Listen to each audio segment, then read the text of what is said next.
Hello दोस्तों। तो उत्तर पाठशाला में एक बार फिर से आपका बहुत बहुत स्वागत है और आज हम बात करेंगे 24 जुलाई के उत्तराखंड से रिलेटेड सभी महत्वपूर्ण करंट अफेयर्स के बारे में।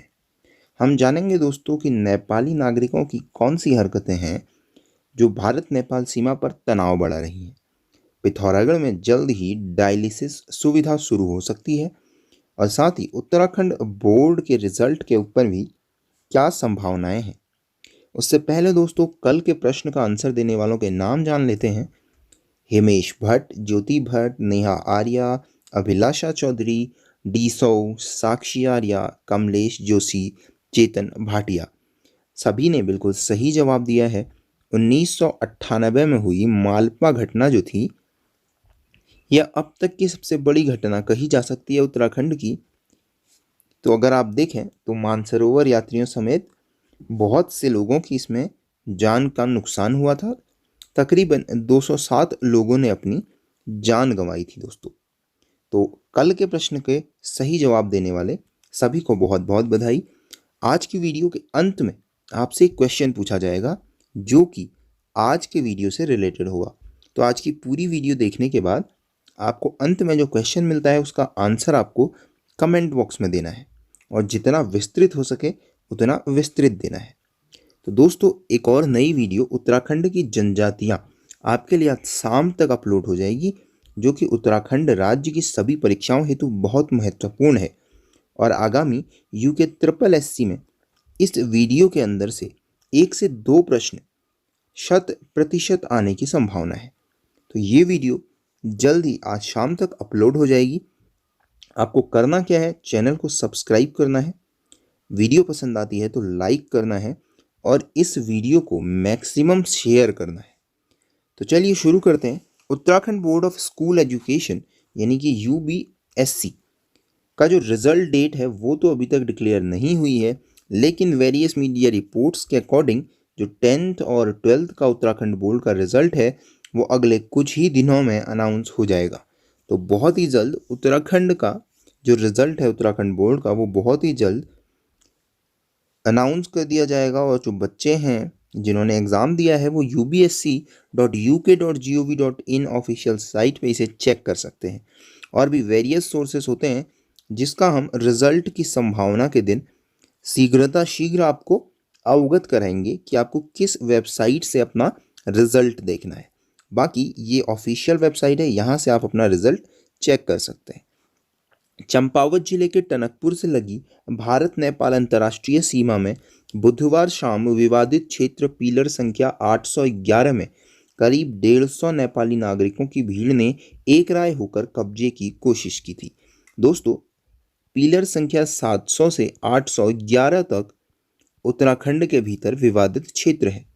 700 से लेकर 811 तक के जो पिलर हैं वो भारत नेपाल बॉर्डर निर्धारित किया करते थे, क्योंकि आपको पता है कि भारत और नेपाल की जो सीमा है वो नदियों के द्वारा बनाई जाती है, लेकिन ज़मीनी इलाकों में पिलरों के द्वारा सीमा का निर्धारण किया गया था।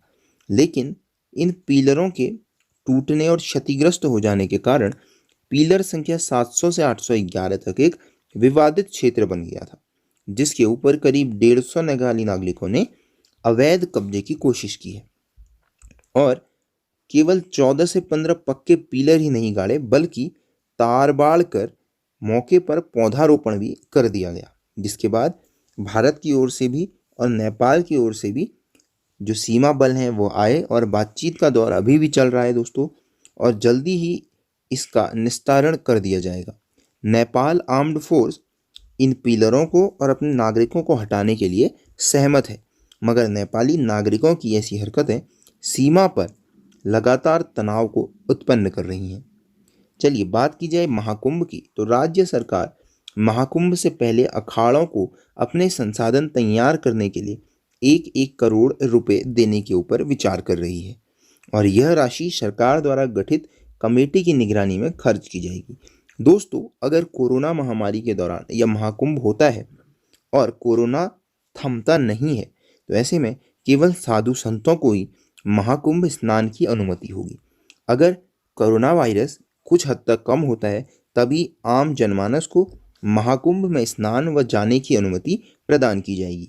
ऐसे में कैबिनेट मंत्री मदन कौशिक व अखाड़ा परिषद के अध्यक्ष महंत नरेंद्र गिरी महाराज जी के नेतृत्व में विभिन्न अखाड़ा प्रतिनिधियों ने बुधवार शाम मुख्यमंत्री त्रिवेंद्र रावत जी से भेंट की, जिसके बाद प्रत्येक अखाड़े को, यानी कि कुल 13 अखाड़े हैं, तो इनको 1-1 करोड़ रुपए देने की घोषणा की गई है। अखाड़ा प्रतिनिधियों ने कहा है कि संतों के ठहरने, भोजन भंडार आदि का निर्माण जल्द कराया जाए। साथ ही इन्होंने कहा है कि जो 13 अखाड़े हैं उनके लिए संसाधन जुटाने के लिए 1-1 करोड़ रुपए भी उन्हें दिए जाएंगे और यह काम सरकार की गठित समिति की निगरानी में किया जाएगा। साथ ही प्रतिनिधियों ने हरिद्वार में निर्माणाधीन सड़कें, अन्य रास्ते, पुल, फ्लाईओवर के कामों में बरसात के बाद तेजी लाने पर भी जोर दिया है।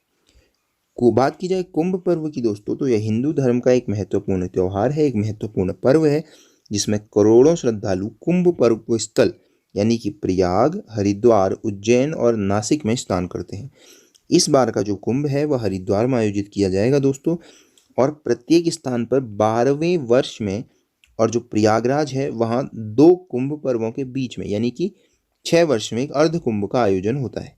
2013 का कुंभ प्रयाग में हुआ था और इसी प्रकार 2019 में प्रयाग में अर्धकुंभ मेले का आयोजन हुआ था। खगोल गणनाओं के अनुसार यह मेला मकर संक्रांति के दिन प्रारंभ होता है। महत्वपूर्ण लाइन है, आपको याद रखनी है। 4 स्थल भी याद रखने हैं, प्रयाग, हरिद्वार, उज्जैन और नासिक। चलिए, जिला चिकित्सालय में पिथौरागढ़ में 1 वर्ष पूर्व स्थापित डायलिसिस मशीन जल्द शुरू हो जाएगी और स्वास्थ्य विभाग ने इसकी तैयारियां शुरू कर दी हैं। तो 1 हफ्ते के भीतर दोस्तों, क्योंकि सारी औपचारिकताएं पूरी कर दी गई हैं और 1 हफ्ते के भीतर पिथौरागढ़ में भी डायलिसिस की सुविधा शुरू की जाएगी। तो किडनी की बीमारी से जूझ रहे लोगों को डायलिसिस की ज़रूरत पड़ती है। तो पिथौरागढ़ के साथ ही चंपावत में भी कोई भी डायलिसिस की सुविधा नहीं है, तो मरीजों को इसके लिए हल्द्वानी जाना पड़ता था और वहीं रुकना भी पड़ता था, क्योंकि डायलिसिस जो है वह हफ्ते में कराना पड़ता है, हफ्ते में 2-3 दिन भी कराने की ज़रूरत पड़ जाती है। तो ऐसे में पिथौरागढ़ जिला चिकित्सालय में डायलिसिस मशीन स्थापित की गई थी, जो आज तक शुरू नहीं हो पाई है। तो उसके लिए प्रशिक्षण पूरा हो चुका है दोस्तों और 1 हफ्ते के भीतर यह सुविधा शुरू की जाएगी। बात की जाए दोस्तों डायलिसिस की या अपोहन की, तो ये रक्त शोधन की एक कृत्रिम विधि है, यानी कि ये ब्लड को साफ करने की एक विधि है जो कि मशीनों के द्वारा पूरी की जाती है। अगर किसी आदमी के गुर्दे यानी कि किडनी सही से काम नहीं कर रहे हों तब डायलिसिस की ज़रूरत पड़ती है, क्योंकि गुर्दे जो हैं जल और खनिज का सामंजस्य बनाए रखते हैं। ऐसे में डायलिसिस स्थायी अस्थायी दोनों प्रकार के हो सकते हैं और इसमें क्या किया जाता है कि जो शरीर है, अगर किडनी काम ना करे तो रक्त की सफाई कृत्रिम रूप से की जाती है। बेहतर समझने के लिए आप इसे देख सकते हैं। यहाँ आप देख रहे हैं 2 नलियों की सहायता से ब्लड को बाहर निकाला जाता है, उसे शुद्ध कर वापस शरीर में भेजा जाता है और उसके भीतर जो भी अपशिष्ट हैं या जो ज़रूरत नहीं है वो सामान बाहर निकाल दिया जाता है। तो इस तरीके से डायलिसिस की प्रक्रिया पूरी की जाती है। सामान्य रूप से अगर आप कहें तो किसी व्यक्ति के गुर्दे यदि खराब हो जाते हैं तो रक्त की शुद्धता यानी कि ब्लड को साफ करने के लिए, प्योरीफाई करने के लिए जिस विधि का उपयोग किया जाता है उसे डायलिसिस कहा जाता है।